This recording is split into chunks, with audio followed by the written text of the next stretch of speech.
తాడేపల్లిలో రాష్ట్ర ప్రధాన కార్యదర్శి సతీష్ రెడ్డి మీడియాతో మాట్లాడుతున్న లైవ్ చూద్దాం.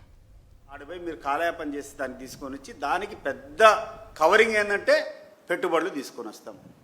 ఏది మీరు పెట్టుబడులు? మీకు ధైర్యం ఉంటే నేను చెప్తాను, మీ పెట్టుబడులు అన్నీ ఎక్స్పోజ్ చేస్తా. మీ ప్రతి ఒక్క పెట్టుబడి వెనకల మీకు కమిషన్ల యొక్క యాస తప్పితే అది చిత్తశుద్ధిగా ఈ రాష్ట్రానికి ప్రయోజనాలకు అనుగుణంగా ఉంది, ఈ రాష్ట్రం దానివల్ల బెనిఫిట్ పొందుతుందంటే మీరు ఏం చెప్తే అది చేస్తాను. మేము సిద్ధంగా ఉన్నాం. మీరు సిద్ధంగా ఉన్నారా దానికి చర్చించడానికి?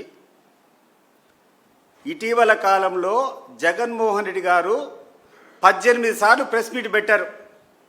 18 సార్లు ప్రెస్ మీట్ పెట్టినప్పుడు అనేక ప్రశ్నలు, ఈ యొక్క ప్రభుత్వ వైఫల్యాలు, ప్రజలు పడేటువంటి ఇబ్బందుల గురించి సాక్ష్యాలతో ఆధారాలతో కూర్చొని చూపించి ప్రెస్ మీట్ పెడితే ఒక్క ప్రెస్ మీట్కైనా ఆయన సంధించినటువంటి ఒక్క క్వశ్చన్కైనా మీరు సమాధానం చెప్పారా అని చెప్పి నేను అడుగుతున్నా. ఒక్క ప్రశ్నకు ఒక్క ప్రెస్ మీట్ కన్నా మీరు సమాధానం చెప్పారా?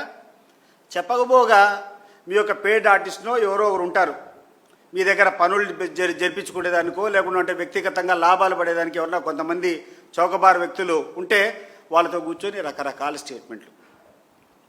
ఈరోజు ఎంత దౌర్భాగ్యంగా ఉంది, ఎంత దారుణంగా ఉందంటే ఒక బీజేపీకి సంబంధించినటువంటి ఒక ఎమ్మెల్యే ఈరోజు జగన్మోహన్ రెడ్డి గారి గురించి, జగన్మోహన్ రెడ్డి గారి కుటుంబం నుంచి భారతి గారి గురించి మాట్లాడడము అసలు జగుర్పు వస్తుంది. ఎట్లొస్తాయా నీకు ఇట్లా మాట్లాడేదానికి?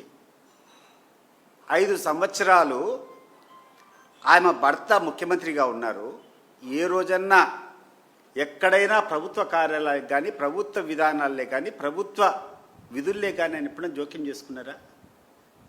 ఆదినారాయణ రెడ్డి గారు మీరు చెప్పండి. దానికి ముందు రాజశేఖర రెడ్డి గారు ముఖ్యమంత్రి ఉండేటప్పుడు రాజశేఖర రెడ్డి గారి కోడలాయమ కనీసం హైదరాబాద్ నగరానికి కూడా ఆమె రాలే, ఎక్కడో బెంగళూరులో ఉండింది. ఆమె మీద కూర్చొని 400 కేజీలు బంగారు అంటావు, కేసులు అంటావు, ఏదేదో అంటావు. నీకు తెలుసా అసలు ఆమె చేసే కార్యక్రమం ఏందో మీకు తెలుసా? నాకు తెలుసు కాబట్టి నేను చెప్తున్నా. ఇటీవల కాలంలో నేను సన్నిహితంగా ఉన్నాను కాబట్టి నేను చూస్తున్నా. పులివెందులకు పోయి చూడిపో, వెంకటప్ప స్కూల్ అనేటువంటి స్కూల్లో 1000 మంది పేద విద్యార్థులకు చదువుతో పాటు, యూనిఫామ్తో పాటు, బట్టలతో పాటు, పుస్తకాలతో పాటు వాళ్ళకు కావాల్సినటువంటి షూస్ దగ్గర నుంచి, సాక్స్ దగ్గర నుంచి అన్ని ఇచ్చేటువంటి కార్యక్రమం గడిచిన 10-15 సంవత్సరాల నుంచి భారతమ్మ గారి ఆధ్వర్యంలో జరుగుతుందో లేదో ఒకసారి చూడిపో.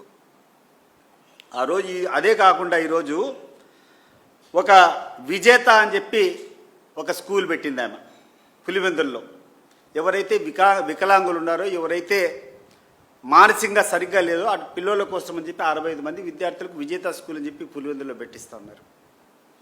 విజయవాడకు ఆమె వస్తే కూడా ఏ రోజు ఒక ప్రభుత్వ కార్యక్రమంలో పాల్గొనలే. ఆమె చేసేటువంటి కార్యక్రమం అంతా ఏంటంటే ఇన్నటువంటి మదర్ తెరెసా ఒక అనాథ ఆశ్రమం ఉంది, ఆశ్రమం పోయి పేదవాళ్ళు ఏదన్నా ఉంటే ఆ పిల్లోళ్ళతో 4 సేపు కాలక్షేపం చేసి వాళ్ళకు మనోధైర్యం ఇచ్చేది తప్ప ఎప్పుడు చేయదు. ఆమె మీద మాట్లాడేటువంటి దౌర్భాగ్యం ఎందుకు దిగజారుతారు మీరందరూ అని నేను అడుగుతున్నా. నువ్వు మాట్లాడుతున్నావు రాజకీయాల గురించి, రా మాట్లాడదాం. ఆదినారాయణ రెడ్డి గారు రాజకీయాల గురించి మాట్లాడుతున్నారు, నువ్వు మాట్లాడాలనుకున్నావు. నువ్వు ఎక్కడ జగన్మోహన్ రెడ్డిని నామరూపాలు లేకుండా చేస్తానన్నావు. మీకు ధైర్యం ఉంటే నిష్పక్షపాతంగా ఎన్నికలు జరుపుకొని కడప జిల్లాలో ఎక్కడైనా కూడా, ఈరోజు నువ్వు జమల్మడుగులో నువ్వు ప్రాతినిధ్యం వహిస్తున్నావు కదా, నీ జమల్మడుగు నియోజకవర్గంతో సహా ప్రభుత్వ సహాయం లేకుండా, సహకారం లేకుండా, దుర్వినియోగం లేకుండా ప్రజా కరెక్ట్ అయినటువంటి పోలింగ్ను జరిపించుకొని గెలిచి ఒక ఎంపీటీసీ గెలిచి చూద్దాం. నువ్వు కూర్చొని జగన్మోహన్ రెడ్డి గురించి మాట్లాడుతాండవు. జగన్మోహన్ రెడ్డి గారి కుటుంబం యొక్క పేరు చెప్పుకొని వాళ్ళు పెట్టేటువంటి పార్టీలో నువ్వు ఎమ్మెల్యే గెలిచినావు. గెలిచిన తర్వాత నువ్వు పార్టీ మారినావు. గెలిచిన తర్వాత నువ్వు వైఎస్ఆర్సీపీ ఎమ్మెల్యేగా ఉండి పార్టీ మారి తెలుగుదేశం పార్టీలోకి పోయి మంత్రి పదవి తీసుకున్నావు. సరే, అక్కడన్నా సక్రమంగా ఉన్నావా? అధికారం పోయినటువంటి మరుసటి నిమిషం నువ్వు పోయి ఆ పార్టీకి రాజీనామా చేసి నీకు ప్రొటెక్షన్ కావాలని చెప్పి నువ్వు పార్టీ మారి బీజేపీలోకి చేరి ఈరోజు కూర్చొని నీ ఇష్టానుసారం మాట్లాడుతాండవు. ప్రజలకి ఏం తెలియదు అనుకుంటాండవా? నువ్వు మాట్లాడితే ఏది మాట్లాడినా జరుగుతుంది అనుకుంటున్నావా?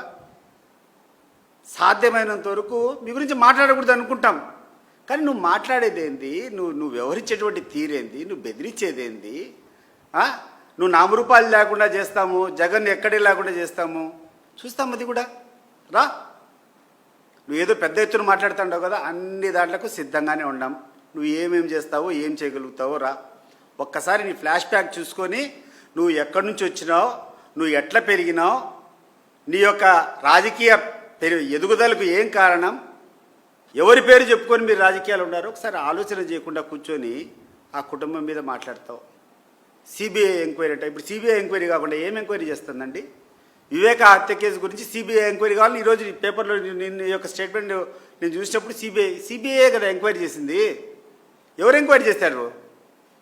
మరి సిబిఐ ఎంక్వైరీ చేసింది, ఎంక్వైరీ పూర్తి అయిపోయిందని చెప్పింది. ఒక నివేదిక ఇచ్చిన తర్వాత మీరు దాన్ని కమిట్ చేసుకొని కేసు నడుపుకోవాల్సింది పోయి మీరే ప్రొలాంగ్ చేసుకుంటా అలా వేరే వాళ్ళ మీద నిందలు వేయడం ఏంది?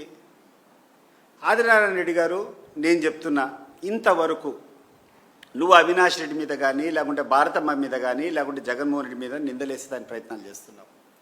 నేను కూడా ఈ కుటుంబానికి వ్యతిరేకంగా నేను పోటీ చేస్తాను, నేను వాళ్ళ మీద పోరాడిన, ప్రత్యక్షంగా నేను నిలబడిన అనేక ఎన్నికల్లో. నేను నిస్సందేహంగా ఈరోజు చెప్తున్నాను, గుండెల్లోంచి చెప్తున్నాను, వాళ్ళే కనుక దౌర్జన్యం చేయాలనుకుంటే పులివెందుల్లో ఎక్కడైనా ఏ బూత్ అయినా స్వేచ్ఛగా జరిగేదానికి అవకాశం ఉందా? నేను చెప్తాను, 2014లో నేను పోటీ చేసిన, 2019లో నేను పోటీ చేసిన, ఇటీవల 2024లో బీటెక్ రవి పోటీ చేసినాడు. ఏ ఎన్నికల్లో ఏ బూత్లో అయినా ఎక్కడైనా అవకతవకలు జరిగినాయి, ఈ బూతులు రిగ్గింగ్ అయిందని చెప్పి ఎప్పుడన్నా మనం అడిగామా? ఇంక్లూడింగ్ బీటెక్ రవి ఎక్కడైనా కూర్చొని ఈ పోలింగ్ స్టేషన్స్లో అవకతవకలు జరిగినాయి, రిగ్గింగ్ జరిగిందని చెప్పి రీపోలింగ్ జరగాలని ఎక్కడన్నా కోరినామా? మరి అంత ప్రజాస్వామ్యబద్ధంగా ఎన్నికలు జరిపినటువంటి కుటుంబం మీద మనం అబాండాలు మోస్తాం. ఇవన్నీ పక్కన పెట్టు. ఇటీవల కాలంలో 2022-23 ఆ సంవత్సరంలో పట్టభద్రుల ఎన్నికలు జరిగాయి. పులివెందులో రాంగోపాల్ రెడ్డి నిలబడినాడు. రాంగోపాల్ రెడ్డిని చెప్పు, పులివెందులో ఏమైనా అవకతవకలు జరిగాయా పట్టభద్రుల ఎన్నికల్లో? అనేటువంటి 2-3 పోలింగ్ స్టేషన్, మండలానికి ఒక పోలింగ్ స్టేషన్, 2 పోలింగ్ స్టేషన్లు ఉంటుంది. మరి ఇంత నిస్వార్థంగా ఎటువంటి ప్రజలకు ఇబ్బంది లేకుండా పోలింగ్ జరిపించినటువంటి కుటుంబం మీద ఏదో ఎప్పుడో జరిగిందని చెప్పి 20 ఏళ్ల కిందట 15 ఏళ్ల కిందట ఏదో జరిగిందని చెప్పి నెపం చూపించుకొని ఇటీవల జరిగినటువంటి ఒక ఎన్నికల్లో మీకు కావాల్సినటువంటి కొంతమంది పోలీస్ అధికారులంతా కూర్చొని దుర్వినియోగం చేసి ఒక జెడ్పీటీసీ గెలుచుకొని అహంకారంతో మాట్లాడుతున్నావే. సరే గుర్తుపెట్టుకోండి మీరు ఎక్కడి నుంచి వచ్చినారో. అండ్ పులివెందుల్లో ఉన్నటువంటి ప్రజలను అడిగితే మన జరిగినటువంటి జెడ్పీటీసీ ఎన్నికల ఎట్లాడదో చెప్తారు అందరూ. ఎన్నికల్లో దౌర్జన్యం చేస్తాం, పోలీసులు 10 మందికి కూర్చోబెట్టుకుంటాం, ఎవరిని రానియకుండా మేము చేస్తామనేటువంటి ఆలోచన లేకుండా ప్రజల పక్షాన ప్రజలతో స్వేచ్ఛగా పోలింగ్ జరుపుకొని గెలిచేటువంటి కెపాసిటీ పులివెందులో పక్కన పెట్టు. నీ జమ్మలమడుగులో నువ్వు పులివెందు